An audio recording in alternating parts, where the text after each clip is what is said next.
اللهم صل على محمد وعلى آل محمد كما صليت على إبراهيم وعلى آل إبراهيم إنك حميد مجيد. اللهم بارك على محمد وعلى آل محمد كما باركت على إبراهيم وعلى آل إبراهيم إنك حميد مجيد. السلام علیکم ورحمۃ اللہ وبرکاتہ. میرے بیٹوں اور بیٹیوں، آج ایک اہم موضوع ہے.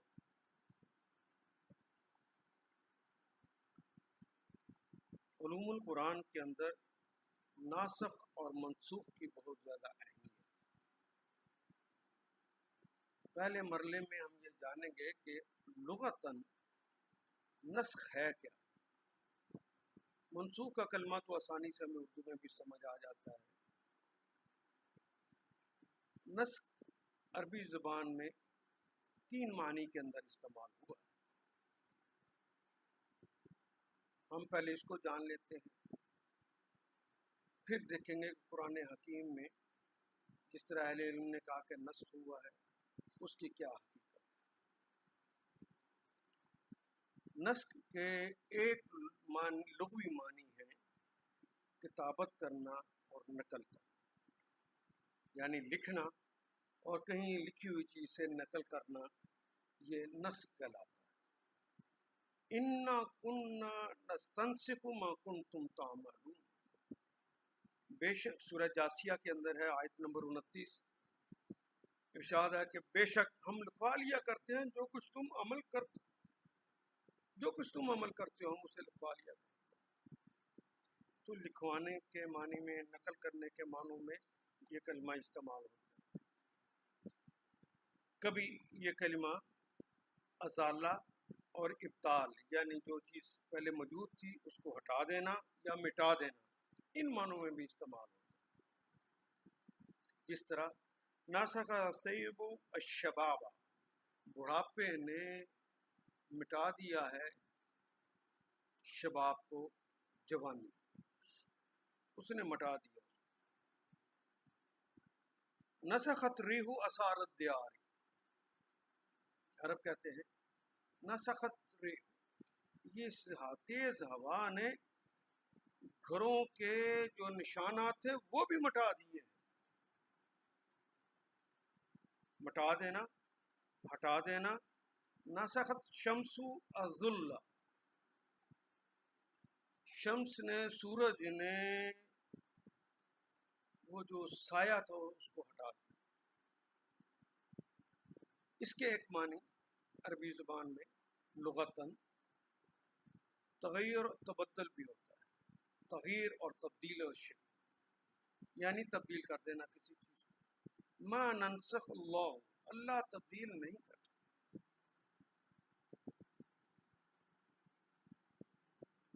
اور یہ تو ہم نے پڑھا کہ لغتاً اس کے معنی ہے: نمبر 1 نقل کرنا، کتابت کرنا. نمبر 2 ازالہ و ابطال، ہٹا دینا، مٹا دینا. تیسرے معنی تغیر، اصل چیز جگہ سے ہٹا کے دوسری چیز لے آنا، تبدیل کر دینا. ان معنی کے اندر یہ کلمہ استعمال ہوتا ہے.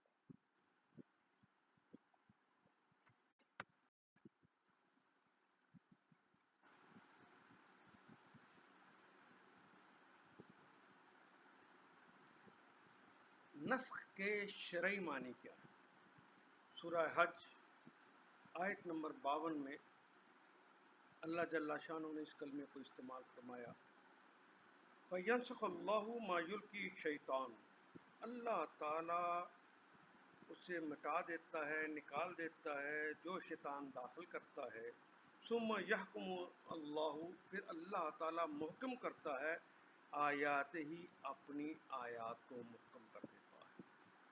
اور سورہ بقرہ کے اندر آیت نمبر 106 کے اندر بھی کلمے کو کس طرح استعمال کیا گیا ہے ذرا ملاحظہ کیجیے. وما ننسخ من آیات ہی، اللہ تعالیٰ اپنی آیات کو منسوخ نہیں فرماتے، اور ننسیہا اور نہیں بھلا دیتے، ناتی بخیرن کہ اس کے سوا کہ وہ لے آتے ہیں اس سے بہتر، منہا جو پہلے تھی جس کو مٹایا ہے، جس کو الگ کیا ہے، اس سے بہتر، اور مثلہا اور اس جیسی.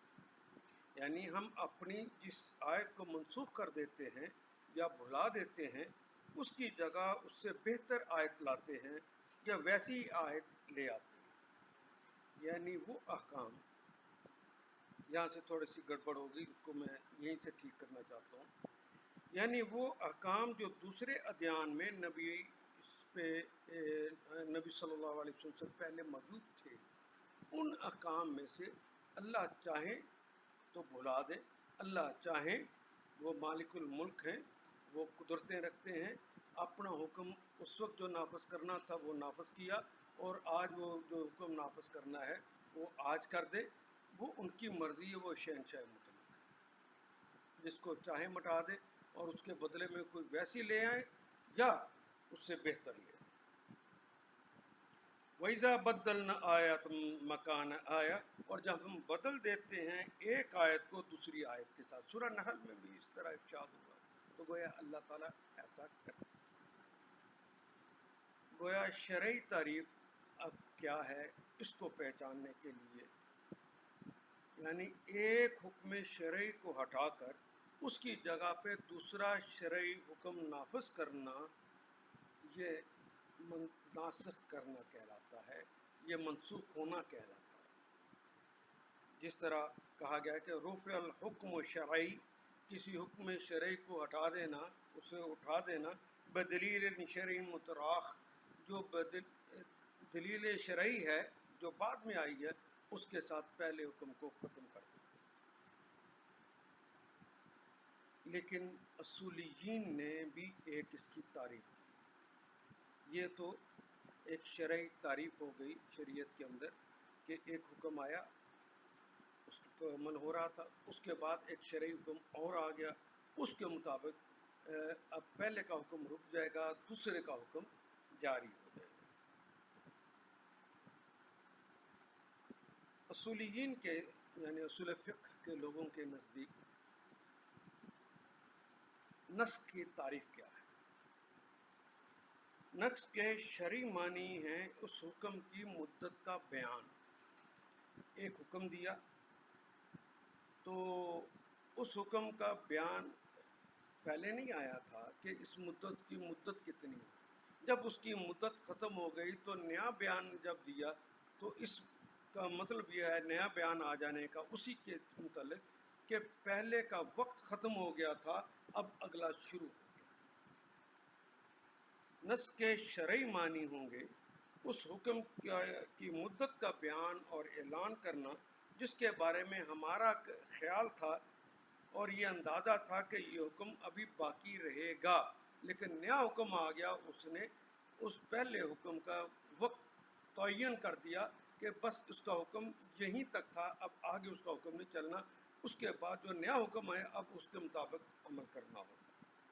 مگر ناسخ کے آنے سے ہمیں یہ معلوم ہوا کہ اس کی مدت نفاذ اس وقت تک تھی بس، اور اس وقت کے بعد اس کا نافذ رہنا اللہ کی قطعاً رضا تھا ہی نہیں. اصولیین نے اس کا بارے میں یہ تعریف بڑی آسان، بڑی دل کو لگتی ہے. ہمارے بعد کے آنے لوگوں کو جنہیں ہم متاخرین کہتے ہیں، انہوں نے بھی اس کی ایک تعریف کی. نسخ صرف اس وقت ہوتا ہے جب پہلا حکم بالکلیہ ختم کر دیا جاتا ہے، بالکلیہ ختم ہی کر دیا جاتا ہے پہلا حکم.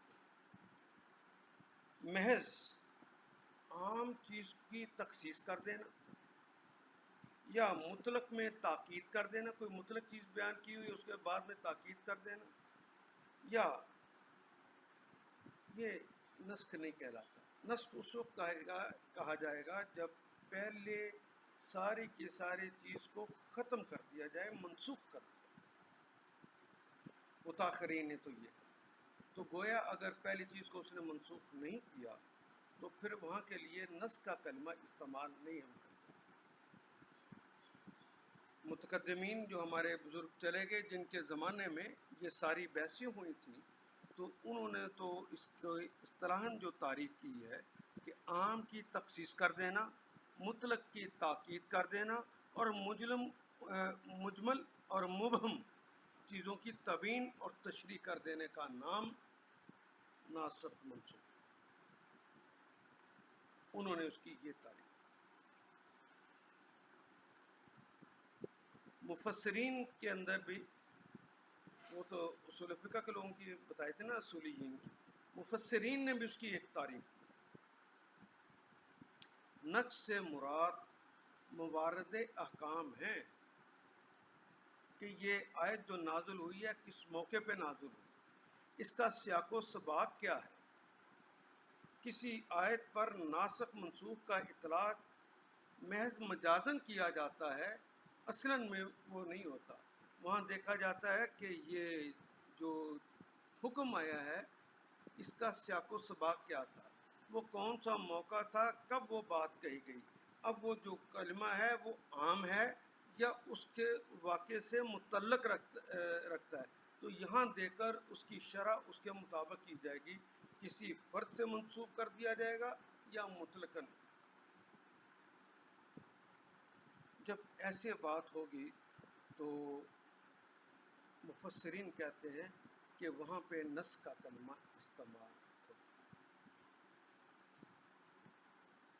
یہ تو وہ تعریفیں تھیں جو کبھی لغتاً ہمیں ڈکشنری نے رہنمائی فرمائی کہ کتابت کرنا، نقل کرنا، ازالہ کرنا، ابدال کرنا، ہٹا دینا، مٹا دینا، تغییر اور تبدیل، کسی چیز کو تبدیل کر دینا، اور نسخ کے شرعی معنی بھی کسی چیز کی جگہ پر کوئی دوسری چیز کو لے آنا، اور ایک حکم شرعی کو دوسرے بعد میں آنے والے حکم شرعی کے ساتھ بدل دینا، جس کو شرعی تعریف ہم نے کہا ہے۔ اور اصولیین نے تو میں نے عرض کیا نا کہ انہوں نے کہا کہ نسخ کے شرعی معنی اس کی مدت کا بیان ہے کہ پہلے اتنی دیر تک یہ کام ہوگا اور اس کے بعد رک گیا، اب اگلا حکم آئے گا اس کے مطابق۔ علامہ جلال الدین سیوطی رحمۃ اللہ علیہ قرآن اور علوم القرآن کے اندر جن کی بہت درک ہے، جن کو بنیاد بنا کر لوگوں نے علوم القرآن کی کتابیں لکھی ہیں، وہ فرماتے ہیں احکام کے ظاہری تعارض کو دیکھ کر ایک حکم آیا ہے، پھر دوسرا حکم آ گیا جس سے لگتا ہے کہ یہ اس کے بالعکس ہے، تعارض کر رہا ہے اس سے۔ بہت سے مفسرین نے قرآنی آیات میں ناسخ و منسوخ کے قائل ہونے کے بعد پہلی چیز کو روک دیا اور دوسری پر عمل کرنے کے لیے لوگوں کو کہہ دیا، اور اس پر مستقل انہوں نے کتابیں لکھی، اتنی کتابیں پھر لکھ دیں کہ ان کا شمار ہی نہیں ہوتا۔ حضرت علی کرم اللہ وجہ کے نزدیک ناسخ منسوخ کی کس قدر اہمیت ہے، ذرا وہ اس سے اندازہ لگائیں۔ حضرت علی رضی اللہ تعالیٰ عنہ نے ایک قاضی سے پوچھا، اس کی اپوائنٹمنٹ ہوئی تو ان سے پوچھا کیا تم ناسخ منسوخ کے علم کو جانتے ہو؟ تو اس نے کہا نہیں، ناسخ منسوخ کا علم مجھے نہیں آتا۔ تو آپ نے فرمایا تم خود بھی ہلاک ہو گئے، دوسروں کو بھی ہلاک کرو گے۔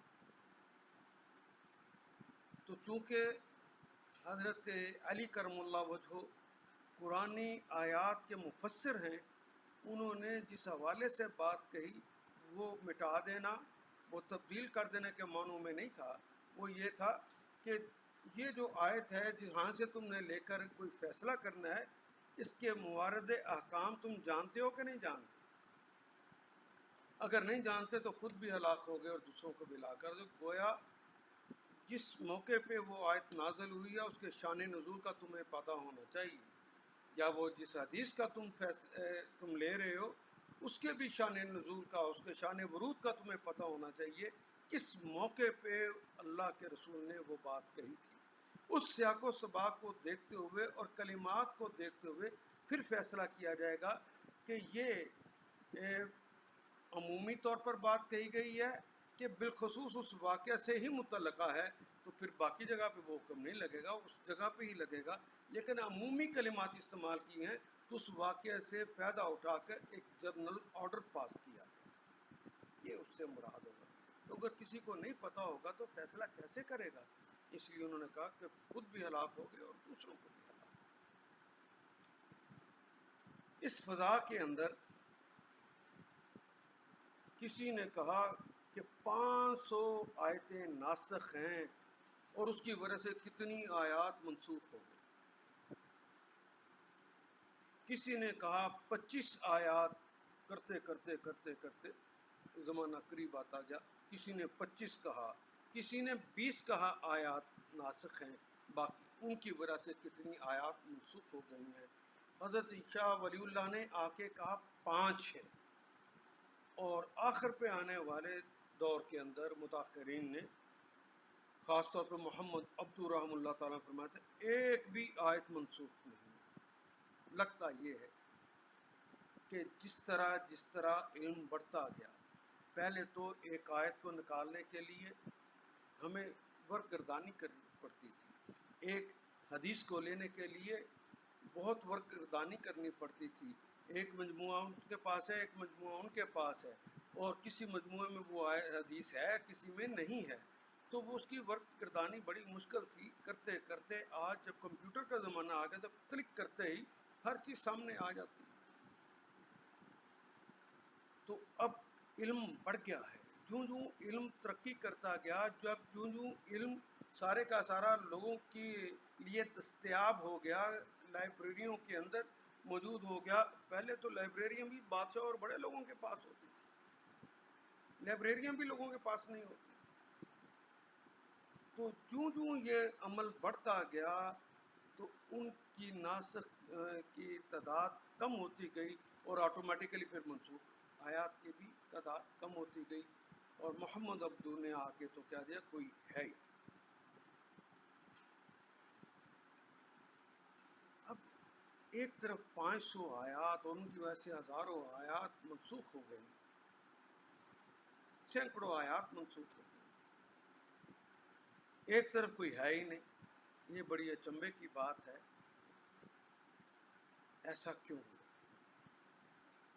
میں ایک وقفہ کرتا ہوں، اس وقفے کے بعد پھر میں دوبارہ حاضر ہوتا ہوں. آپ اس کو ایک دفعہ پہلے دیکھ لیجیے، پھر ہم ایک ایک چیز کو پڑھتے جائیں گے، دیکھتے جائیں گے کیا واقعی ناسخ ہے، کیا منسوخ ہے. اس کو دیکھ لیں گے تو زیادہ بات واضح ہوتی چلی جائے گی، پھر ہم اپنی ایک رائے بنا لیں گے. اقول قولی ھذا واستغفر اللہ لی ولکم وسائر